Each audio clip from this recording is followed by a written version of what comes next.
206. Hidangan melimpah ruah dihidangkan ke meja Ahong, sedang makanan ke meja Dion Gimun hanya makanan pembuka yang merupakan makanan free dari restoran dan 3 botol air mineral serta 1 pot teh dengan 3 cangkir. Dion Gimun menggelengkan kepala heran, kemudian menatap Jo dan Chia dengan geli. Betapa rakusnya Ahong. Jadi kamu sudah siapkan surat perjanjian kamu dengan Lamai dan Stella, kan? Tanya Dion Gimun to the point. Sudah, tapi kamu kembalikan dulu paketku, maka aku akan menyerahkan surat itu. Tunjukkan surat itu, dan letakkan di atas meja. Soal paketmu, aku cukup menelpon anak buahku dalam 1 panggilan. Ahong nampak santai menikmati ayam Hainan yang disajikan utuh, dengan leganya yang penuh lemak, dia menarik paha ayam itu dan menggigitnya dengan rakus. Ahong kemudian menyentikkan tangan dan anak buahnya mengeluarkan sebuah map plastik dari koper, dan meletakkannya di atas meja. Aku lihat dulu isi surat itu, bisa saja kamu menipuku Ahong. Dion Gimun beranjak dan duduk di depan Ahong. Ahong tersenyum kecut dan membuka map plastik itu, dengan tangannya yang penuh kecap dan bumbu. Selembar kertas yang terlihat sudah lusuh, dan kertasnya pun sudah tidak berwarna putih lagi, diletakkan Ahong di atas meja. Ahong memegang ujung kertas itu, agar Dion Gimun bisa membacanya. Dion Gimun mendekatkan kepalanya ke atas meja, tulisan dengan huruf China Canton terpampang di sana. Isi surat menyebutkan, Ahong akan membiayai Stella dengan syarat, begitu sudah dewasa Stella akan menjadi istri Ahong, dan Lamai akan memberikan 1 ginjalnya dan mengembalikan mata yang sekarang ditertanam di mata Lamai, dan jika Lamai meninggal, Stella harus memberikan semua organ Lamai, sebagai bayaran atas biaya hidup mereka. Selama mereka belum bisa memenuhi isi dari perjanjian itu, Stella dan Lamai harus bekerja di rumah Ahong. Dion Gimun nampak geram saat membaca isi surat itu. Rahangnya mengeras dan tangannya terkepal. Manusia macam apa yang ada di hadapannya ini? Dion Gimun menatap tajam pada Ahong yang cuek dan tetap makan. Ahong tidak memperdulikan tatapan Dion Gimun, dia masih lahap makan makanan di depannya hingga bibirnya sangat kotor, dengan berapke bumbu yang belepotan. Berikan surat ini padaku dan salinan yang kamu miliki. Maka kamu akan segera mendapat paketmu kembali. Kembalikan dulu paketku, itu perjanjiannya. Kamu. Dion Gimun berdiri dari duduknya, dia sudah sangat marah, dan enek melihat tingkah manusia licik di depannya ini. Pengawal Ahong yang ada di belakang Ahong mendekat pada Dion Gimun. Dan hampir memegang lengan Dion Gimun, namun keburu ada suara seorang wanita yang menggelegar masuk dalam restoran. Wajah Ahong terlihat menciut, dia segera mengelap mulutnya dengan tisu dan mencuci tangannya. Papi, kamu makan di sini tidak ajak-ajak aku, padahal kamu tahu aku ada di sebelah. Dan, siapa laki-laki gagah ini, kata istri Ahong. Wanita gempal dengan make-up paripurna, emas yang berkilauan di badannya, mendekati Dion Gimun dengan gemulai, bibirnya tersenyum menggoda dan mata mengedip menggoda. Pergi kalian dari sini, ucap wanita itu pada 2 pengawal yang ada di samping Dion Gimun. Dion Gimun melihat gelagat takut di wajah Ahong, kemudian dia menatap istrinya yang terlihat ingin menggodanya. Dion Gimun ingin memancing istri Ahong, dengan membuka 2 kancing atas kemejanya. Panas sekali di sini. Benar saja, istri Ahong terlihat meneguk kasar salivannya saat Dion Gimun membuka kancingnya. Dia mendekati Dion Gimun dan menempelkan badannya di lengan Dion Gimun. Harum kolon beraroma mint tercium di hidung wanita gempal itu. Iya, memang panas di sini. Kamu siapa? Kata istri Ahong dengan nada menggoda. Tangannya membuka outer yang dipakainya, hingga menampakkan kamisol berwarna pink yang tidak sempurna menutupi lemak-lemak tubuhnya. Perkenalkan Nyonya, namaku Dion, aku kesini untuk Catlian keponakanku. Suami kamu ini, menjebak istri kakakku dan anaknya dengan perjanjian di kertas itu. Bahwa keponakanku harus menikah dengan suami kamu, dan suami kamu berjanji akan menjadikannya sebagai istri yang pertama dan satu-satunya. Gurat kemarahan muncul di mata istri Ahong setelah mendengar penjelasan Dion Gimun. Sorot mata tajam bagai pedang menghunus Ahong. Kamu mau menikah lagi dan menceraikan aku. Kamu lupa siapa kamu tanpa aku. Baiklah, kalau itu mau kamu. Tidak Mami, dia bohong, dia menahan paketku. Dan mengancamku, Mi. Istri Ahong nampak memicingkan mata, dan menoleh pada Dion Gimun. Kalau Anda tidak percaya, Anda bisa membuka koper suami Anda Nyonya cantik, ada bukti perjanjian mereka. Mendengar pujian dari seorang lelaki yang tampan dan gagah, berbadan tegap dengan hidung yang tinggi membuat hati istri Ahong berbunga-bunga. Tampan kamu sudah menikah belum? Tangan istri Ahong mengelus lengan Dion Gimun dengan lembutnya. Saya tidak punya istri tapi saya punya seorang anak perempuan, jawab Dion Gimun tegas. Ah, kamu ternyata nakal, aku mau jadi istri kamu, dan kamu akan mendapatkan hartaku, sekaligus menggantikan babi itu, bagaimana, kamu mau? Tanya istri Ahong sambil menunjuk ke arah Ahong saat menyebutkan kata babi. Saya harus memastikan keponakan saya dan ibunya sudah aman dulu dari suami Anda. Dan saya tidak mau menikah dengan istri orang. Itu hal yang mudah tampan, jawab istri Ahong sambil mengedip genit.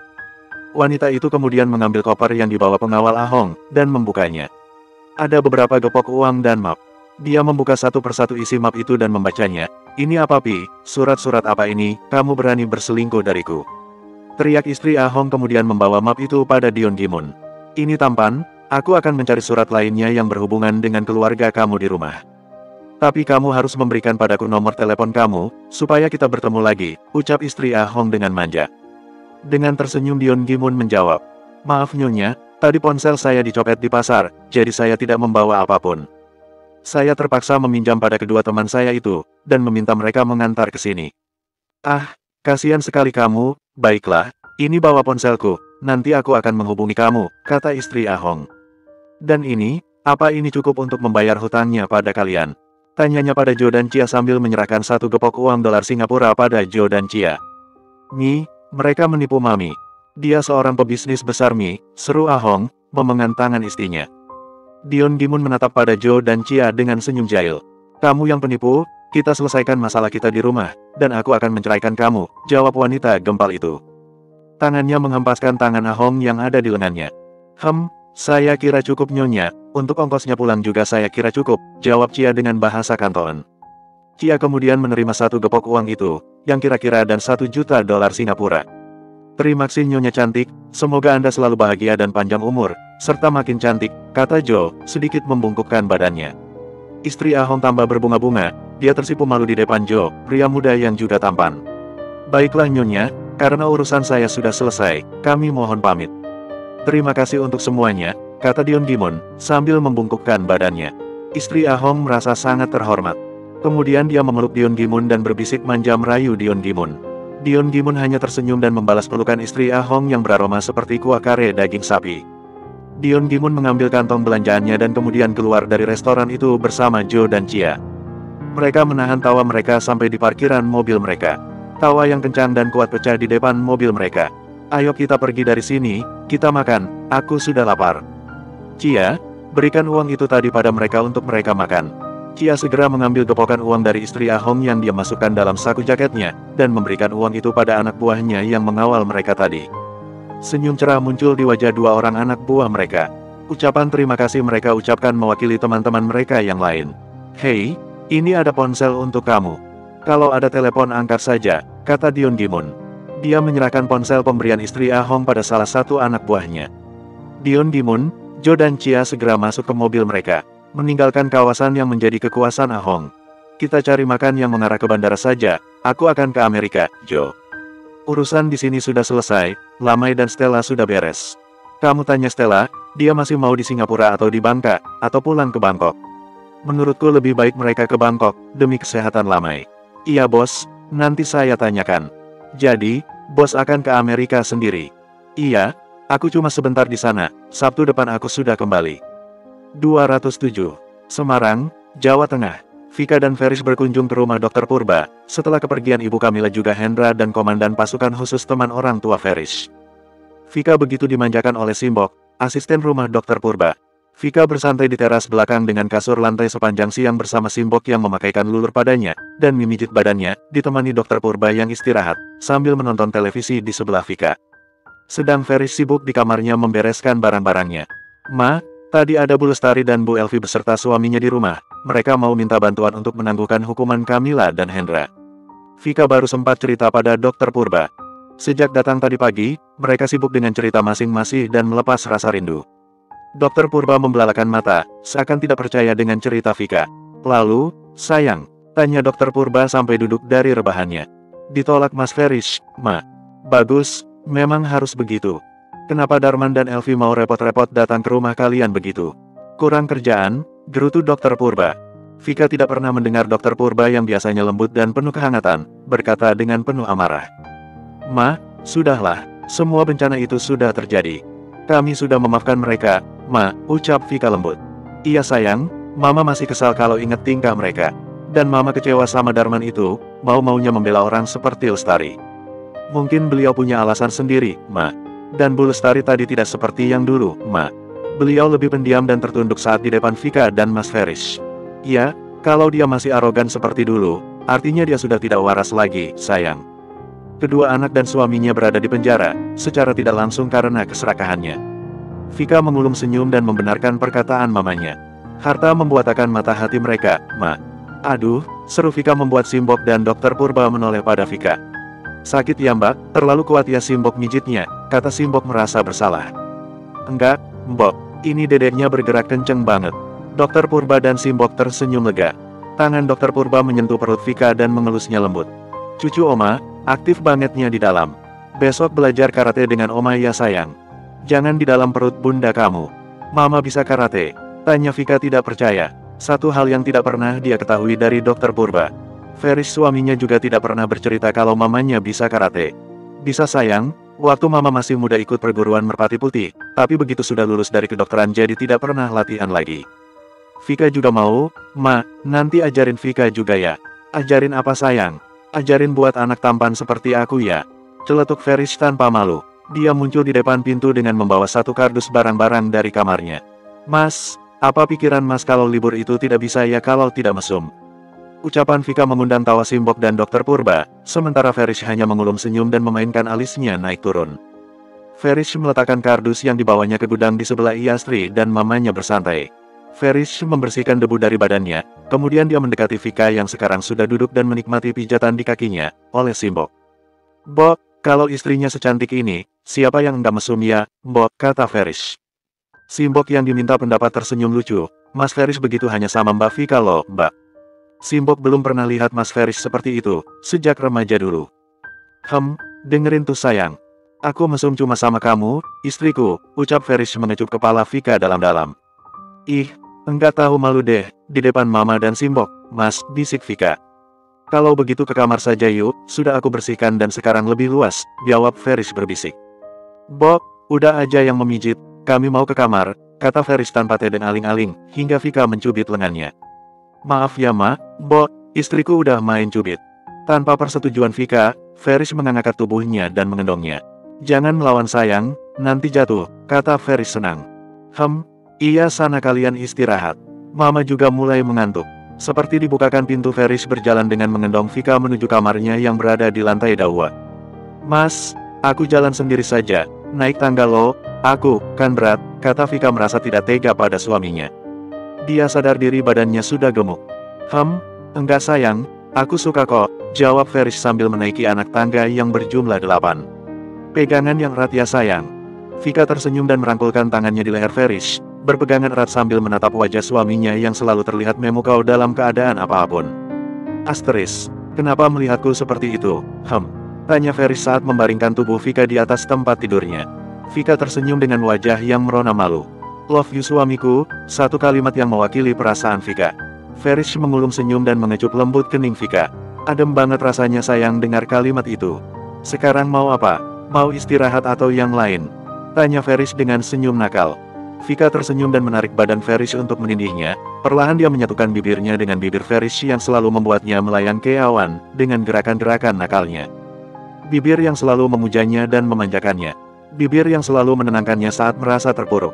Feris menahan berat badannya agar tidak menimpa perut Vika dengan kedua lengannya saat Vika menarik lehernya. Di kamar yang khas sekali dengan aroma tubuh Feris membuat Vika mabuk kepayang. Hasratnya menjadi mudah terpancing, karena aroma wangi suaminya. Meski sudah lama tidak ditempati, tapi masih terawat. Kemesraan mereka terekam manis oleh spray dan selimut yang membungkus badan mereka. Tidak ada gaya yang aneh, namun cukup menggetarkan tempat tidur dan meramaikan suasana kamar yang sepi, dengan suara yang melenggu nikmat dari sepasang insan bermandikan cinta. Tak ada rasa puas dan rasa bosan bagi Feris untuk memuja dan menikmati istrinya. Bagi dirinya Vika adalah wanita yang membuatnya selalu memiliki semangat baru, dan cerita baru. Bahkan untuk memandang wajahnya Feris tidak pernah bosan. Keputusannya untuk memilih wanita yang dihadapannya ini sebagai labuhan hidupnya tidak pernah salah.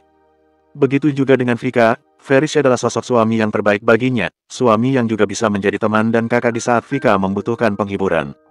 Mas, ucap Vika begitu mereka selesai dengan pergulatan mereka. Minum, kata Vika kemudian. Mas ambilkan dulu ya, lupa tadi tidak bawa minum, jawab Feris. Sudah menjadi kebiasaan Vika jika habis bersatu dengan dirinya, Vika selalu ingin minum. Feris memakai kaos dan celana pendeknya, untuk ke dapur mengambil minum. Rish, Vika mana? Di atas Ma, kenapa? Dokter Purba menatap punggung Ferish yang berjalan menuju dapur dengan kaos yang terlihat basah. Beliau mengulum senyumnya paham dengan apa yang membuat anaknya berkeringat. Enggak apa, di depan ada Darman dan istrinya, jawab Dokter Purba akhirnya. Oh, Mama aja yang temuin ya, mereka sudah ke rumah tadi pagi, jawab Ferish. Dia kemudian berjalan melewati mamanya dan naik lagi menuju kamarnya, dengan segelas air di tangannya. Iya, Dokter Purba kemudian melangkah ke ruang tamu menemui dua tamunya. Asteris. Kedua tamu Dokter Purba segera menjabat tangan Dokter Purba begitu beliau muncul. Elvi sang istri dari komandan itu memeluk Dokter Purba dan saling menanyakan kabar. Tamu yang sama dengan yang Vika dan Ferish temui di rumah mereka sendiri. Begitu selesai berbasa-basi, pasangan suami istri yang menjadi orang nomor satu di pasukan elit tentara itu mengungkapkan tujuannya. Tujuan yang sama dengan yang mereka minta pada Ferish, atas alasan kemanusiaan dan kekeluargaan. Dokter Purba menjawab dengan jawaban yang sama dengan Ferish. Meski sudah memaafkan tindakan keluarga Kamila, namun tidak semudah itu untuk memperbaiki hubungan kekeluargaan. Nyawa menantu saya menjadi taruhan saat peristiwa penculikan itu komandan, dan hingga akhirnya menantu saya kehilangan calon bayinya. Saya menyetujui keputusan anak saya. Keputusan Ferish sudah benar, menurut saya. Dan hal yang sulit untuk membujuknya merubah keputusannya. Jadi akan sia-sia saja jika memintanya lagi. Anda sebagai orang tuanya apa tidak bisa membujuknya, Dok? Meskipun Ferish anak yang penurut, dia tidak akan membahayakan istrinya lagi. Tidak ada yang bisa menjamin, kan kalau dua kakak beradik itu tidak mengganggu keluarga anak saya lagi. Mohon dipertimbangkan lagi Mbak Yu, untuk kesehatan Mbak Lestari dan terjalinnya hubungan baik korps kita. Bagaimana dengan keselamatan menantuku dan kandungannya, apa korps juga akan melindunginya? Jawab Dokter Purba mulai ketus. Maaf, Komandan. Baik hari ini ataupun besok, jawaban saya tetap sama, saya tidak membujuk anak saya untuk penangguhan itu. Komandan Darman dan istrinya Elvi, harus menelan kekecewaan lagi. Orang yang diharapkan bisa merubah keputusan Ferish, ternyata tidak mau membantunya. Mereka kemudian berpamitan, dan meminta maaf, sudah memaksa. Dengan tangan kosong mereka bertamu, dengan tangan kosong juga mereka pulang. 208. Keras kepala banget tuh temen Mama, dikiranya dengan minta bantuan Mama, Ferish bakal berubah pikiran. Nonsens, Ma. Ferish menggerutu begitu Komandan Darman dan istrinya pergi dari rumah Dokter Purba. Dapat apa sih dia tuh, sampai ngotot banget. Enggak dapat apa-apa sayang. Cuma dulu waktu baru lulus pendidikan Darman itu pernah tinggal di rumah Pak Nyoto, karena asrama untuk dia masih dalam perbaikan. Oh, balas budi gitu. Apa dia bisa jamin Kamila dan adiknya tidak akan kumat lagi? Bisa dia tanggung jawab keselamatan istri dan anakku? Coba kalau dia bukan teman almarhum, Ma. Mau kamu apain? Tanya Dokter Purba ngeri. Enggak dia apa-apain sih, Ma. Cuma mau kasih sedikit pelajaran, lewat ayah Dion. Rish, jangan macam-macam. Jangan ditiru yang buruk-buruk dari ayahmu itu. Mama ngeri bayanginnya. Ferish tertawa terbahak dan merangkul mamanya. Mereka berdua sedang duduk di teras belakang rumah, bersantai dan membersihkan sayuran. Ma, kalau dibayangin memang kejam, tapi kalau dipikirkan itu ada benarnya. Bentuk perlindungan dari seorang ayah untuk anaknya. Memang sedikit berlebihan, tapi itulah cara yang dipilih ayah. Dan Ferish mungkin akan lakukan hal yang sama untuk keluarga Ferish. Mama paham. Tapi kamu jangan ikuti cara seperti itu, nasihat Dokter Purba pada Ferish. Kalian mau menginap atau pulang? Pulang Ma, nanti Mama keganggu kalau kami berisik malam-malam. Jangan sering-sering Rish, kasihan istri kamu, kata Dokter Purba yang mengerti arah pembicaraan Ferish. Kalau pulang habis makan malam aja ya. Iya Ma, cuma kalau libur aja sekarang. Tapi kalau hari biasa tergoda ya, bablas juga, jawab Ferish tanpa malu. Dokter Purba menggeleng kepala, melihat anaknya yang terlalu bucin pada istrinya. Istri yang menjadi menantu pilihannya. Keberuntungan baru berpihak pada Vika setelah dia menikah, mendapat mertua yang baik dan menemukan keluarganya yang asli, yang ternyata adalah orang yang sukses. Vika tidak pernah bermimpi untuk memiliki semua yang dia miliki sekarang. Keinginan Vika dulu cukup sederhana, bisa hidup bahagia bersama keluarganya. Ternyata Tuhan memberikan kebahagiaan yang berlipat-lipat, meski harus mengalami beberapa cobaan dan ujian. Asteris. Flashback on. 1 minggu sebelum kedatangan Lestari ke rumah Vika dan Ferish. Di dalam sebuah ruangan berwarna serba putih, dengan penerangan yang sangat terang, dinding-dinding ruangan itu dilapisi material yang empuk, seperti bahan untuk membuat kursi mobil. Seorang wanita dengan rambut yang sudah plontos, dengan tangan yang baju warna putih yang mengikat tangannya. Wanita itu meringkuk di salah satu sudut ruangan. Wanita itu adalah Kamila. Setelah didiagnosa terkena virus mematikan, dirinya makin ketagihan obat-obat terlarang, sering menyayat tubuhnya sendiri saat sedang sakau. Sudah 1 bulan dia dalam ruangan itu, setelah pengobatan rehabilitasinya gagal, karena dia masih mendapat suplai dari seseorang yang sengaja ingin membuat dia tersiksa. Lestari ditemani Komandan Darman dan istrinya membesuk Kamila, di tahanan khusus, di sebuah rumah sakit jiwa, dikarenakan kondisi Kamila yang sering menyakiti dirinya sendiri. Dari balik kaca mereka melihat Kamila, sebulir air mata menetes di pipi Lestari. Naluri keibuannya tersentuh melihat keadaan anak yang selama dia banggakan, dan dia manjakan hanya meringkuk dengan pandangan yang kosong di penjara. Kamila tidak boleh dijenguk secara langsung, karena akan membahayakan orang lain. Kunjungan mereka bertiga berlanjut ke penjara di mana Hendra ditahan. Kondisi Hendra juga tak kalah tragis, badannya sudah kurus setelah hampir 10 bulan dia mendekam di ruang yang sempit dan dingin, serta harus berbagi dengan 8 orang lainnya. Mereka bertiga bisa menemui Hendra secara langsung meski dalam penjagaan sipir, di ruangan khusus untuk keluarga yang membesuk tahanan. Lestari langsung menghampiri anak lelaki satu-satunya, dengan terisak Lestari mendekap Hendra. Hendra tidak bereaksi atas perlakuan mamanya, dia masih menyimpan rasa sakit hati kepada mamanya itu, dia menyalahkan mamanya atas semua nasib buruk yang menimpanya, atas gagalnya hubungannya dengan Vika. Hendra tidak bersuara ataupun membalas pelukan mamanya. Dia hanya berdiri dengan tatapan yang dingin dan membisu. Saat Komandan Darman menyapanya hanya sebuah senyum simpul dan satu kata terima kasih terucap dari bibir Hendra. Sang komandan berjanji untuk mencari jalan agar dapat meringankan hukuman Hendra, atau untuk penangguhan penahanan. "Hendra, kenapa kamu begitu cuek sama mama kamu?" tanya sang komandan. Begitu Lestari diajak keluar oleh istrinya. "Beliau sangat bersedih dengan keadaan kamu dan kakak kamu." Sapalah beliau, "Kasihan. Untuk apa? Dia yang membuatku ada di sini." "Dia sedih karena tujuannya tidak tercapai," jawab Hendra ketus, setelah 30 menit mendengar cerita sang komandan. "Mama kamu kesepian, ayah kamu ada dalam tahanan provos. Beri mama kamu semangat nak." Hendra tidak menggubris perkataan sang komandan. Dia kemudian berdiri dan memilih untuk masuk kembali ke selnya dan meninggalkan sang komandan sendirian. Tidak ada lagi rasa kepedulian Hendra pada keluarganya. "Sebesar itukah rasa cintamu pada istri Verishnak, hingga membuatmu buta akan kasih sayang mama kamu," kata sang komandan sendiri. Begitu Lestari dan Elvi kembali, sang komandan mengajak mereka untuk pergi dari rumah tahanan itu. Mereka pergi ke rumah makan, untuk menenangkan Lestari. "Apa yang harus saya lakukan untuk membebaskan anak saya, Komandan? Saya ingin berkumpul lagi dengan mereka," kata Lestari dengan terseduh. Dirinya sudah tidak memiliki apa-apa. Harta yang diagungkan sudah mulai habis, untuk membayar pengacara. Bahkan sekarang dirinya tinggal sendirian, tidak ada keluarga yang menemani. "Kita coba menemui korbannya, Mbak Yu. Mereka keluarga yang baik, pasti mau membantu untuk menangguhkan penahanan, syukur-syukur mau membebaskan Kamila dan Hendra." "Iya bener Mbak, kita coba temui mereka," kata Elvi meyakinkan Lestari. "Nanti kita mampir ke Poltabes dulu, saya akan temui pejabat berwenangnya." Flashback off. Asterisk. "Nonsense, Alif. Berani kamu keluarkan mereka, kamu berhadapan denganku," seru Dion Gimun di teleponnya. Alif seorang perwira polisi di Surabaya yang menangani kejahatan Kamila dan Hendra, memberi kabar Dion Gimun telah didatangi seorang perwira tentara berkaitan kasus yang ditanganinya. Bahkan teman seprofesinya yang lain juga dimintai tolong. Dia baru saja menemui atasannya yang bertanya atas kemungkinan untuk membebaskan Kamila dan Hendra. Merasa khawatir Dion Gimun akan mengamuk, Alif menghubungi Dion Gimun lebih dulu, agar tidak terjadi kesalahpahaman dengan dirinya. "Berapa mereka bayar kamu? Hah, aku akan laporkan kepada atasan kamu. Atau aku akan banding hingga kalian semua mampus." "Sabar Pak Dion, saya hanya meminta pendapat Anda, proses hukum memang terus berjalan. Kamu sudah tahu jawaban aku, kan, jadi tidak perlu bertanya lagi. Aku obrak-abrik kantor kalian. Tak peduli dengan hukum kalian.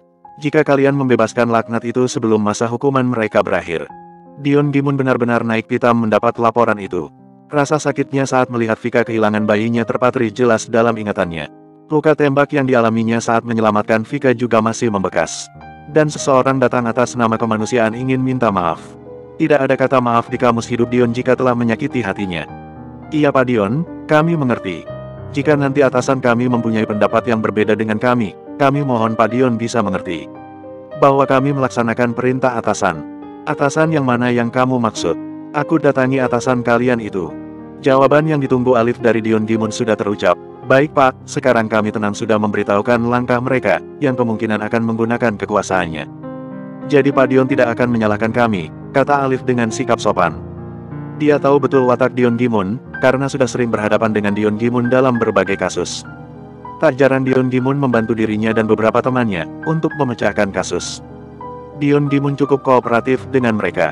Meski mereka tahu Dion Gimun bukan orang yang bersih dari hukum, Tapi mereka tidak dapat membawa Dion Gimun ke penjara karena belum memiliki bukti yang cukup. Dion Gimun terlalu licin untuk ditangkap oleh Alif dan timnya. Aku akan pastikan kalian aman, jika atasan kalian menyalahkan kalian karena kalian mentaati hukum. Janji Dion Gimun pada Alif, untuk melindungi mereka dan jabatan mereka jika ada yang ingin menggeser posisi mereka karena kasus Camilla dan Hendra yang sudah melibatkan perwira tinggi tentara. Sambungan telepon pun ditutup, diakhiri dengan umpatan oleh Dion Gimun, yang membuat telinga Alif panas. Terlalu beresiko jika berhubungan dengan Dion Gimun, meski banyak juga benefit yang didapat. 209. Suasana bahagia tercipta di rumah Vika dan Ferish. Semua anggota keluarga besar mereka berkumpul. Hari itu diadakan acara 7 bulan kandungan Vika, atau mitoni dalam bahasa Jawanya. Acara yang bertujuan untuk mendoakan sang ibu dan anak yang dikandungnya sehat dan lancar persalinannya, juga terselip doa untuk sang anak di masa mendatang. Karena acara 7 bulan, semua properti acara berhubungan dengan angka 7.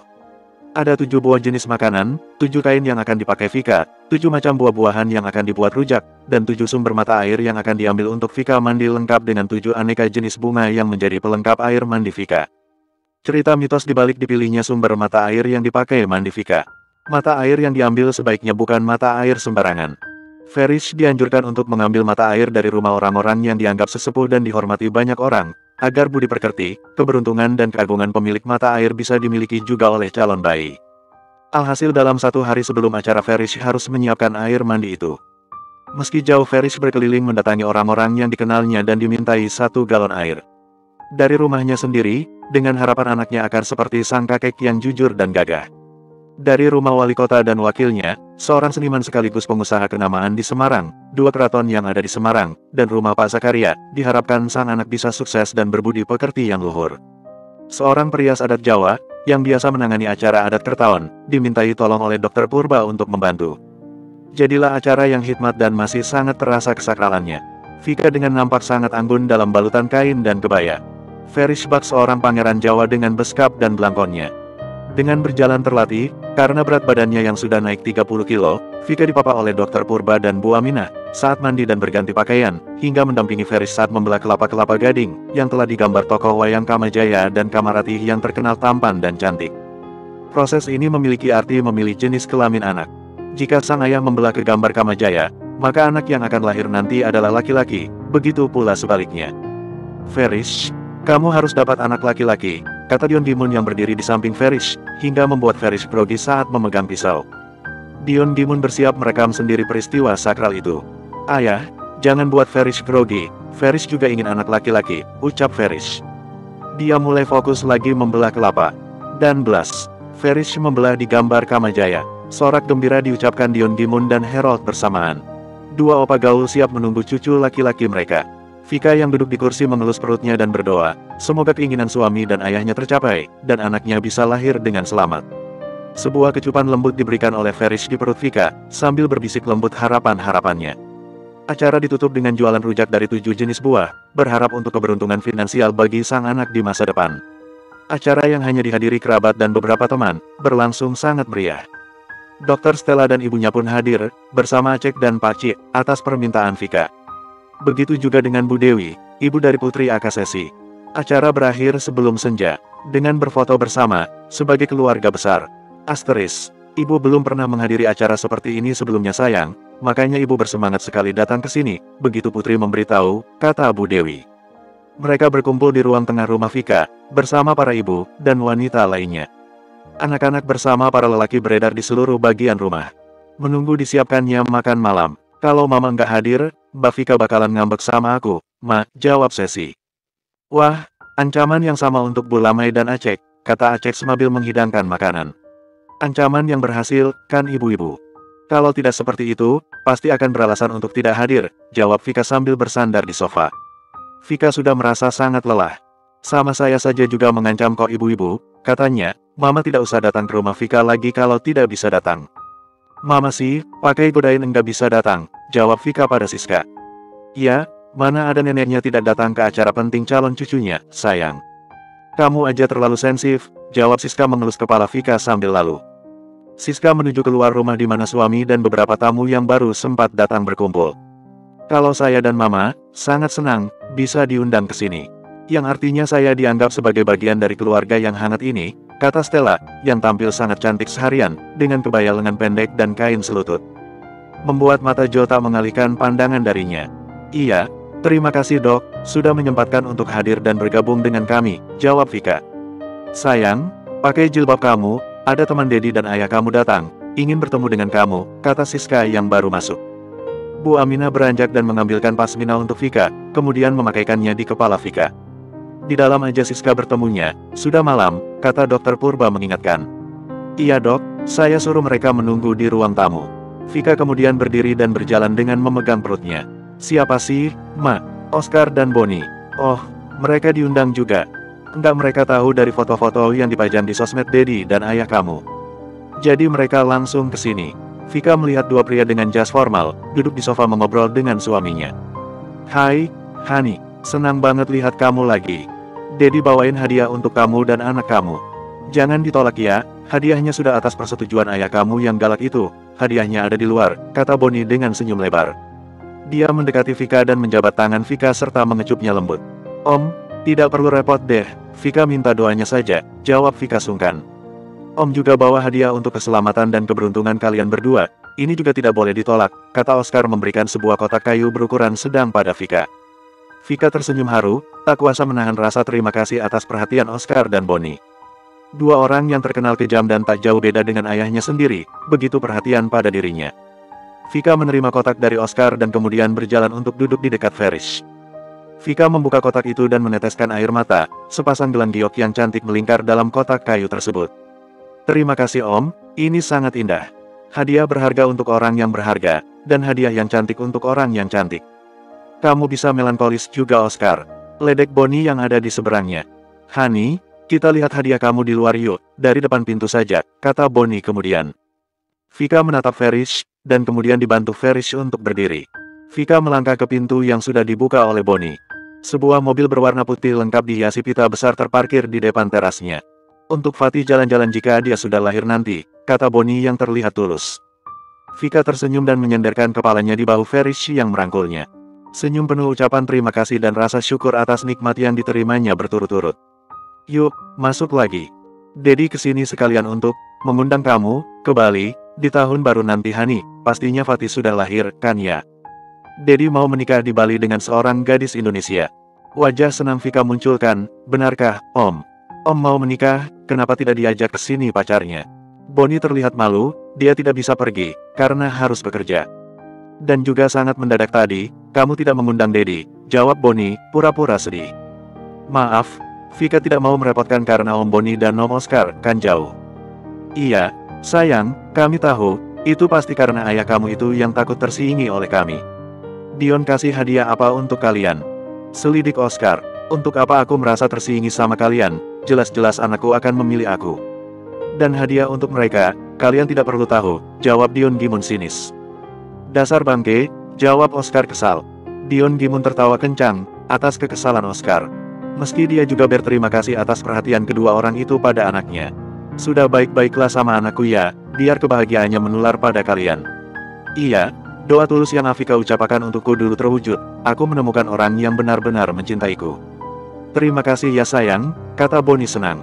Berarti, kamu juga perlu mendoakan Dion dan aku sayang. Biar kami punya pendamping juga, pinta Oscar. Vika mengangguk dan tertawa lepas. Tawa yang menular pada semuanya. Hari yang penuh nikmat dan syukur, ditutup dengan tawa bahagia. 210. Kabar bahagia acara 7 bulanan Vika tercium oleh media, mereka secara besar-besaran memberitakannya. Bahkan diterbitkan oleh sebuah media cetak Singapura, terkait kedatangan Bonnie dan Oscar dalam acara itu. Beberapa orang yang membacanya ada yang ikut merasa bahagia, bahkan ada yang iri juga sakit hati. Camilla yang sedang menjalani terapi melihat berita itu dari siaran televisi gosip, rasa dendam dalam hatinya berkecamuk, dia menjadi kumat lagi dan menyerang petugas. Tak jauh beda dengan Hendra, dirinya merasa kesal dan marah, hingga dia membanting jatah makan siangnya di depan petugas di kantin, dan membuatnya tidak mendapat jatah makan lagi. Di sebuah kamar hotel, seorang wanita tersenyum kecut melihat berita bahagia itu, dirinya sedang melayani seorang pria, yang ditemuinya di sebuah klub malam. Rasa kecewa dan marah karena tidak bisa memiliki pria yang menjadi pujaan hatinya. You're so hot, baby. Damn it, ucap pria tinggi besar berkulit gelap yang ada di atas tubuh wanita yang sedang kesal. Give once more, babe. Wanita itu memicingkan mata saat dagunya ditarik paksa oleh sang pria. Hancurkan kebahagiaan mereka, maka aku akan menjadi budak ranjangmu, kata sang wanita. Pria gelap itu menoleh ke belakang dan menatap layar televisi. Dia menyeringai jahat dan tertawa senang. Kamu janji. Tapi aku tidak pernah menyakiti wanita, buatku akan sial jika aku menyakiti wanita, jawab pria gelap itu. Terserah bagaimana usaha kamu, aku mau keluarga itu menangis darah. Sang pria menatap curiga pada sang wanita yang ada dalam kungkungannya. Ada sorot kebencian dan dendam yang teramat dalam sorot mata wanita itu. Kamu ada masalah apa dengan mereka? Kamu tidak perlu tahu, tugas kamu hanya menghancurkan mereka. Lakukan apapun cara kamu. Dengan penuh emosi wanita itu menarik wajah sang pria untuk menikmati dirinya lagi. Sakit hatiku harus terbalaskan, ucap sang wanita dalam hati. Asteris, ayah akan pergi berapa lama? Tanya Feris di sebuah sarapan pagi bersama Dion Gimun dan Vika di rumahnya. Cuma 2 hari Rish. Tidak bisa ayah tunda lagi. Ini sangat penting. Kamu sendiri. Feris cukup lama ya, diklat ini bisa 2 mingguan. Cuma tiap akhir pekan bisa pulang. Kalau semua pergi, siapa teman kami di rumah? Rengek Vika yang sudah tidak diizinkan kemana-mana. Kalau masih diizinkan terbang, dia akan mengikuti salah satu dari mereka, karena tidak mau ditinggalkan. Sayang, cuma sehari saja yang sendiri, nanti minta siapa gitu menginap di sini kalau takut, kata Feris menangkupkan tangannya di atas tangan Vika. Vika cemberut dan menatap sedih. Dia kemudian masuk kamar, dan meninggalkan sarapannya. Feris dan Dion Gimun saling menatap bingung. Feris mengalah dan akan menyusul Vika, namun ditahan oleh Dion Gimun untuk menghabiskan makanannya dulu. Dari semalam sebenarnya dia sudah keberatan, ya. Tapi Feris sudah mendaftarkan diri, dan jika mundurkan diri, akan sulit untuk mendapat kesempatan untuk promosi. Dia terlalu manja sekarang, keluh Dion Gimun. Feris mengherdikan bahunya, dan tersenyum. Salah mereka berdua juga yang terlalu memanjakan Vika. Nanti Feris minta Mama Purba dan Ibu untuk menginap di sini, ya. Kedua pria hebat Vika menghabiskan sarapannya tanpa Vika, yang sedang merajut di kamar. Setelah selesai satu persatu mereka masuk ke kamar untuk menemui Vika. Ayah janji, lusa ayah sudah ada di sini lagi. Sebelum kamu bangun sayang, ucap Dion Gimun pada Vika yang berbaring memunggunginya. Beri ayah doa dan semangat sayang, jangan ngambek, pinta Dion Gimun dengan suara memelas. Tangannya terulur membelai kepala Vika.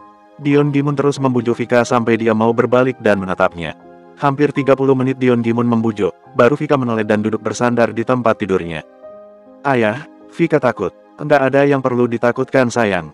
Jangan berpikir yang jelek dong. Semoga semua baik-baik saja. Sini peluk ayah. Dion Gimun merentangkan tangannya. Feris kemudian menyusul masuk ke kamar dengan nampan berisi segala susu dan oatmeal. Dengan senyum manis Feris meletakkan nampan itu di atas meja di samping Vika. Mas juga sudah mau pergi? Tanya Vika dalam dekapan Dion Gimun. Nanti sore sayang, Mas cuma mau ke kantor sebentar ambil surat tugas. Terus Ang dulu. Boleh Mas pergi sekarang? Iya, tapi cepat, jawab Vika melepas pelukan Dion Gimun, tangannya meminta untuk mencium tangan Feris. Terima kasih sayang, kata Feris sambil mengecup kening Vika. Sarapannya dihabiskan ya. Feris kemudian keluar dari kamar dan bergegas ke kantornya dengan motor. Agar lebih cepat sesuai permintaan sang istri. Jadi ayah boleh berangkat juga, kan? Tanya Dion Gimun kemudian. Vika menghela nafasnya dan mengangguk. Habiskan dulu sarapan kamu, ayah tungguin. Dion Gimun mengambil segelas susu dan mangkuk dari atas meja. Minum susu dulu aja, ya. Makannya nanti. Vika mengambil segelas susu dari tangan Dion Gimun. Enggak, harus habis semua. Ayah suapi. Dion Gimun mengaduk oatmeal di mangkuk dan mulai mengambil 1 sendok untuk disuapkan pada Vika. Vika membuka mulutnya dan menerima suapan dari sang ayah, yang menatapnya penuh ketulusan. Ini kenapa kau disuapin segala, kata Oma Lani, di depan pintu. Dirinya baru saja datang, dan langsung masuk kamar Vika. Oma, jawab Vika dengan mulut penuh. Oma datang, kamu nggak akan kesepian, kan, nanti Bu Aminah juga akan menginap di sini. Ada apa memangnya? Vika merajuk, Ma, karena saya dan Feris akan pergi. Benar-benar tidak bisa kami tinggalkan urusan kami itu, Ma. Ya sudah, nanti Oma juga menginap di sini, jawab Oma Lani. Kalau kamu mau berangkat, biar Mama yang lanjutkan Dion. Enggak, Ma, nanti jadi enggak dihabiskan kalau gantian, jawab Dion Gimun dengan mata mendelik ke arah Vika. Ayo, 2 suap lagi. Suapan yang besar, maka habis, kata Dion Gimun dengan telaten menyuapi Vika. Oma, sudah makan? Tanya Vika. Sudah sayang, jawab Oma Lani duduk di pinggir tempat tidur Vika. Matanya menatap kondisi badan cucunya yang mulai bengkak. Abis sarapan, Oma temani jalan-jalan, biar kakimu enggak bengkak sayang. Vika mengangguk, menatap omanya, lalu membuka mulut dengan lebar menerima suapan terakhir dari Dion Gimun. Oke, finish. Ayah berangkat ya sayang. Dion Gimun mengambil tisu dan membersihkan mulut Vika, kemudian tangannya. Dion Gimun beranjak dan mengecup kepala Vika dalam-dalam. Lusa pagi, ketika kamu bangun tidur ayah, sudah di sini lagi. Oke. Vika mencium punggung tangan Dion Gimun dan memeluk ayahnya. Dion Gimun pun pamit pada Lani, dan bergegas berangkat. Oma, hampir tidak percaya, ayah kamu bisa begitu lembut, kalau Oma tidak melihatnya sendiri tadi. Ayah selalu begitu sama kami Oma, bahkan sebenarnya sejak ayah belum mengakui Vika sebagai anaknya. Ayah sudah baik dan lembut pada Vika. Cuma Vika yang salah menghatikan. Oma Lani tersenyum dan mengangguk, kemudian dia berdiri dan mengajak Vika untuk berjalan-jalan. Mereka berjalan mengelilingi rumah Vika yang lumayan luas. Oma Lani mengagumi pemilihan rumah yang dibelikan Dion Gimun untuk Vika.